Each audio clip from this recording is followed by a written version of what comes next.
반갑습니다. 사주 이야기 11번째 관성에 대해서 알아보도록 하겠습니다. 구독 부탁드리고요. 이렇게 간절하게 몸을 떨면서 원합니다. 먼저 관성.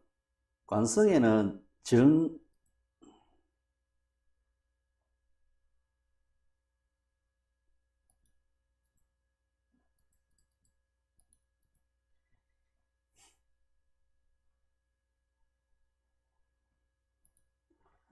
관성은 관, 관의 성분이라고 해서 관성이라고 합니다. 정관, 편관을 합해서. 그래서 관성은 정관과 편관으로 나눠집니다. 정관은 뭐냐? 이 발을 정자죠. 안정된 관은 벼슬의 의미입니다. 안정된 벼슬이라는 의미입니다. 정관은. 관이라는 것은 직장도 되는데, 벼슬 직장도 되는데, 관이라는 것은 일간 나를 극하는 성분입니다. 나를 극하는 성분. 나를 괴롭히는 성분이라고요. 직장에 나가면은 뭐 규정도 지켜야 되고 8시까지 나가야 되고 어떤 지켜야 될 규정, 나를 힘들게 하면 또 실적이 안 나오면 실적을 요구하는 게 관입니다. 직장입니다. 그래서 나를 극하는 성분이고요. 그 다음에 정관은 음양이 다른 오행을 정관이라고 합니다. 정관. 나를 극하고 나와 음양이 다른 것. 그걸 정관이라고 합니다. 편관은요, 편은 기울어질 편자입니다. 불안정한 벼슬이라고 보시면 돼요.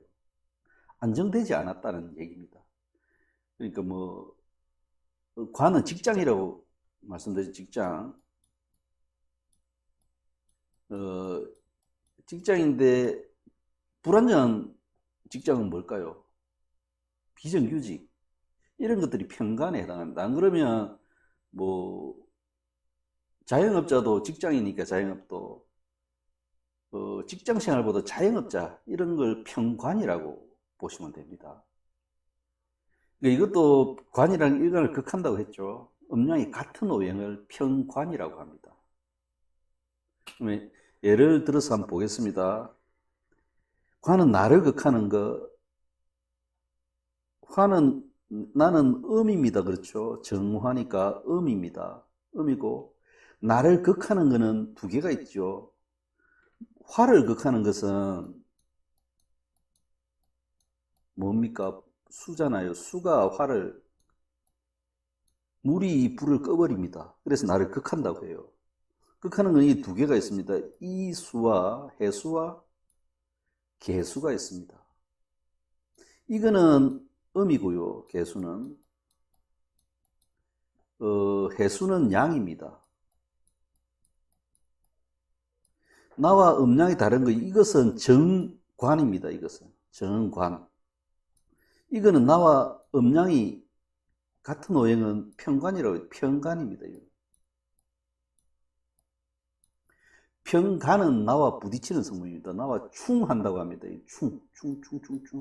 그래서 편은 재성도 편재, 정재가 있고요. 또 인성, 나중에 배우겠지만은 정인, 편인이 있고요. 관성도 정관, 편관이 있습니다. 편은 약간 부정적인 의미로 쓰이기도 합니다. 물론 사주의 구성에 따라서 편관이 들어올 때 더 좋아지는 경우도 있지만 여기서 말하는 편관은 약간 불리한 의미의 편자라고 보시면 됩니다. 그래서 편재도 정재보다는 약간 좋지 못한 의미로 쓰인다 이렇게 보시면 됩니다. 편은. 그래서 여기에 있는 개수는 음양이 같고 나를 극하니까 편재라고 하는데 이거는 나중에 배우면 나를 꺼버리는 역할도 한다 이렇게 보시면 돼요. 그래서 편은 의미는 좋은 의미는 아니다 이렇게 보시면 됩니다. 관성, 그러니까 정관, 편관의 의미는 뭘까? 봅시다. 관성, 그러니까 정관, 편관은 자신을 극하여, 나를 극하여 힘들게 하는 성분입니다. 나를 극하는데 힘 안 드는 거, 나를 때리는데 힘 안 드는 사람이 있어요. 아프기도 합니다. 그런데 단련시키는 역할도 합니다. 우리가 요즘은 학생들을 뭐 꽃으로도 때리지 말라 이래서 체벌을 못하게 하잖아요. 근데 예전에 뭐 한 90년대, 2000년대 이전까지도 아마 가르친다고 부모도 그렇고 선생도 그렇고 많이 때렸습니다. 그래서 이걸 단련시키는 의미로 보는 거죠. 극한다고 합니다, 그걸. 막 성적이 안 나오거나 말을 듣지 않으면 회초리로 때렸다고요. 단련시키는 성분이에요. 그리고 쇠를 용광로에 넣어가지고 달군 다음에 막 망치질 하잖아요. 이것도 단련시키는 겁니다. 막 쇠를 강하게 만드는 게 단련의 의미입니다. 그래서 극은 단련의 의미도 됩니다. 단련. 나를 극한다고 했잖아요. 단련의 의미도 있습니다. 그래서 공부도 관성이에요. 그래서 이제 고등학생이나 중학생들이 뭐 좋은데 진학할 수 있을지, 합격할 수 있을지를 물어볼 때 관운을 보는 것입니다. 관운. 관운이라고 하잖아요. 관운. 합격운. 관운이 좋게 들면 뭐 진학이나 성적이나 이런 건 잘 나온다고요. 그래서 단련시키는 성분이죠. 관운. 그래서 남편도 관운입니다. 예쁘게 만듭니다. 나를, 남편은. 시집가서 결혼 생활을 행복하게 하면요, 신부의 얼굴이 살아납니다. 꽃처럼 아름답게 돼요. 그래서 남편은 자기 아내를 예쁘게 만들어주는 성분이기도 해요. 물론 싸우고 뭐 이렇게 하기도 하지만, 배합이 좋고 잘 만나면 남편을 자기도 그만큼 얼굴도 고와지고 심성도 좋아지고요. 발복을 하게 되어 있습니다. 나를 예쁘게 만드는 성분입니다, 남편이. 또 남의 편이기도 하죠, 잘못 쓰면. 모든 게 다 그렇습니다. 잘 써야지 남의 편이 안 되지, 내 편이 되지. 잘못 쓰면 남 편이 되는 거예요. 식상도 마찬가지고, 재성도 마찬가지고, 모든 게 그렇습니다. 오행이 다 그렇습니다. 남편도 되고, 공부도 됩니다. 단련하는 거, 또 직장, 또 질병도 됩니다. 나를 때리는 거, 질병이 들어와서 나를 막 힘들게 하는 게 이것도 관성입니다. 그 다음에 국가가 행사하는 공권력도 관성입니다. 그래서 관제구설이나 이런 거는 관제구설 걸렸다고 하잖아요. 관제라고 하잖아요. 국가로부터 당하는 재난을 관제라고 합니다. 공권력에 의해서 내 자유가 구속되거나 또는 어떤 금전적 손실 있는 경우 그걸 관제라고 하거든요. 공권력도 관제입니다. 등이 관성이다 이렇게 보시면 됩니다. 정관은 내 남편이고요. 외간 남편이 있는데 애인을 둔 사람은 그 관이 편관이라고 합니다. 남편은 내 호적 상태에 있는 내 실제적인 남편이 정관이고요. 또 남자에게는 딸이 정관입니다. 관. 엄마하고 자식하고는 같은 편이지만은 아빠하고는 나를 단련시키는 역할을 합니다. 남자에게 자식을. 그 다음에 이제 정관은 안정된 직장, 급여 생활자로 보시면 되고요. 또 승진도 될 수 있고 명예도 됩니다. 정관은요. 편관은 그러면 약간 부정적인 의미라고 했죠. 남편의 행제, 그러니까 남편의 행제가 편관이고요. 또 남편 아닌 애인, 유부녀의 애인 또 편관입니다. 남자에게 아들이 편관이고요. 불안정한 직장, 일용직 이런 게 편관입니다. 질병도 관이고요, 편관이고요. 국가적 재난, 국가의 공권력 이런 것도 편관에 해당합니다. 불명예도 편관에 해당하고 그런 의미로 쓰여집니다. 관성은. 문헌 속의 관성을 한번 살펴볼까요? 사부주피, 위력부동가, 이건 논어에 나오는 문장입니다. 문장이라고 잘라서 쓴 겁니다, 제가. 내용은 뭘까요?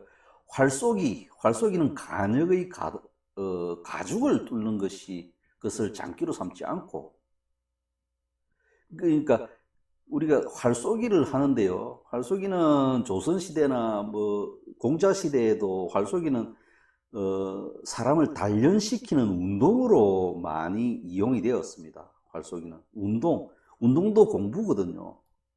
공부가 꼭 텍스트 공부만 공부가 아니라 운동에서 내 몸을 단련시키는 것도 공부입니다. 그래, 활쏘기를 우리 몸을 단련시키는 도구로 활쏘기를 많이 했다고요. 조선시대에 그 이순신 난주 일기에 보면 활쏘는 일기를 아주 자주 썼습니다. 오늘은 활 몇 속을 쏘았다. 뭐 적중률은 3개에 불과했다. 10개 중 3개에 불과했다. 이순신 장군은 활은 대단히 못 쏘셨던 분으로 기록이 되어져 있습니다. 그리고 활쏘기는 관역을 뚫는 그걸 장기로 삼지 않는 데 있습니다. 거기에 나아가는 과정, 바람의 세기나 이런 자연의 흐름을 감지하는 이런 감각을 키우는 그런 운동이지, 관역을 막 세게 뚫는, 요즘 우리 학력고 삽니까? 그 점수 만점 이런 거에 중점을 두지 않는다는 말입니다. 내가 오늘 100점을 받았는데 내일 101점을 받느냐, 오늘보다 더 나아가느냐 하는 걸 기준으로 삼아야 된다고 이 말 많으신 공자님 하시고 있는 겁니다, 지금. 이물서는 운동은 이렇게 획일적인 기준, 그 간역을 얼마만큼 뚫었느냐 하는 그 기준으로 등급을 매기지 않는다고 말씀을 하시는 겁니다. 과정이 중요하다는 것이죠. 사람마다 다 차이가 있는데 어떤 사람은 처음에 100점을 맞은 사람이 있고 처음에 50점을 맞았다가 100점으로 나아가는 사람이 있는데 어떻게 다 이걸로 100점으로 기준을 두겠냐고 하는 말씀이십니다. 나아가는 게 더 중요하다. 50에서 60점으로 나아가는 게 중요하지 처음에 100점 맞는 건 중요하지 않다. 이렇게 보시는 겁니다. 그게 공부다고 하는 거죠. 나아가는 것.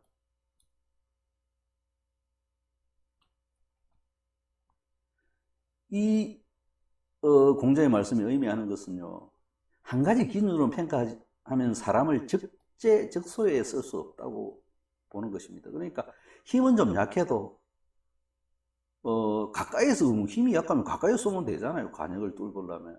근데 자연이나 바람을 어느 쪽으로 등지고 써야 되는지 맞서서 써야 되는지 이런 걸 알아내는 것이 공부라고 보는 거죠. 공자는 활에 대해서. 종류를 달리 한다고요. 멀리서 쏘는지 가까이 쏘는지 또 바람을 등지고 쏘는지 옆으로 쏘는지 종류를 달리 하는 것이라고 보는 거죠. 그것이 재능에 대한 존중이고 결과보다는 노력의 과정에 대한 존중이라고 제 말이 아니고요. 공자님의 어록에서 나오는 말씀이십니다. 그래서 공부를 하는 텍스트 공부를 하거나 그러면 육체적인 단련, 운동을 하거나 경쟁보다는 나를 기준으로 내가 오늘보다 더 나아진 내일을 만드는 것이 공부고 단련이라고 말씀을 하시는 것입니다. 이거는 지금 우리나라 교육제도에서 이렇게 하기가 쉽지는 않겠으나 모든 사람이 다 100점 맞을 수는 없는 환경에서 이거는 새겨 들어봐야 하는 관에 대한 생각이다. 단련, 공부에 대한 생각이다. 이렇게 보시면 되겠습니다. 실전 풀이를 한번 보겠습니다. 여기 을목이고요. 나무입니다. 그렇죠? 나는 나무라고요. 나무인데 나를 극하는 거 쇠가 나를 극하잖아요. 그러니까 쇠는 나무를 자르니까 나를 극하는 거예요. 이것도 쇠고요. 이것도 쇠입니다. 이렇게 극하고요. 이렇게 극하고 있습니다. 그러니까 나는 하나인데 나를 극하는 거 너무 많아요. 극하는 게. 그러면 나가 어떻게 되겠습니까? 이걸 톱밥사주라고 합니다. 톱밥사주. 그러니까 나무가 하나에 쇠를 세 개, 이나 또 쓰고, 이나 또 쓰고, 이나 또 쇠를 막 나무 하나에 있는 거 되면은 톱밥 안 되겠어요? 이놈도 자르고, 이놈도 자르고, 이걸, 관살 혼잡 사주라고 한다. 관이 많으면요, 살이 됩니다. 나를 죽이는 살. 적당하면 나를 예쁘게 만드는 도구가 되지만은, 그러니까 가지치기 하는 도구가 되지만, 너무 막 이놈도 치고, 이놈도 치고, 이놈도 치면은 톱밥 된다고요. 그래서 나를 죽이는 살이 되는 겁니다. 그래서 관살이라고 해요. 관살. 살. 나를 죽이는 살. 이런 관살 혼잡이 사주는 어떻게 해나? 죽어야 되나? 이놈도 치고, 이놈도 치고, 이놈도 치고, 이 남자도 내한테 와서 치고, 이 남자도 내한테 와서 치고, 이 남자도 나한테 와서 치고, 그러면 나는 죽어야 되나? 아니, 인성을 써야 됩니다. 인성. 그래서 인성은 뭡니까? 지혜. 이 사람을 대적을 하지 말고 지혜로서 내 편을 만들면 됩니다. 지혜로서 나 편. 안 그러면 나의 친구들을 불러 모으면 됩니다. 그러니까 국가 공권력을 이용해서 사람을 때리잡으려고 하면은 군중들이 모이잖아요. 여기 또 내 친구 하나, 여기 내 친구들 있고, 또 뭐 시민들이 도와주고 이러면은 이것과 맞설 수 있다고요. 그래서 데모를 하잖아요. 때로 요구를 하고. 이걸 때로 만들거나, 안 그러면 인성을 써야 되는데, 이걸 내 편으로 만들거나. 인성을 쓴다는 건 무슨 의미일까요? 안 걸리게 나를 못 치게 만들면 되잖아요. 법을 잘 지키면 되잖아요. 그게 인성 지키는 겁니다. 또 인정하면 됩니다. 내가 잘못했을 때 인정하면 죽이지는 않아요. 가두지. 근데 대들면 죽인다고요. 우리가 80년대 투쟁하다가 상한 사람 많잖아요. 그렇죠. 그 죽음을 각오하고 싸워야지요. 그럼 세월이 가면은 뭐 공권력도 항복할 때가 있잖아요. 6.29 선언도 공권력의 항복이잖아요. 4.19 의거도 그랬고. 그렇게 많은 대중이 일어서거나 안 그러면 인성을 써야 됩니다.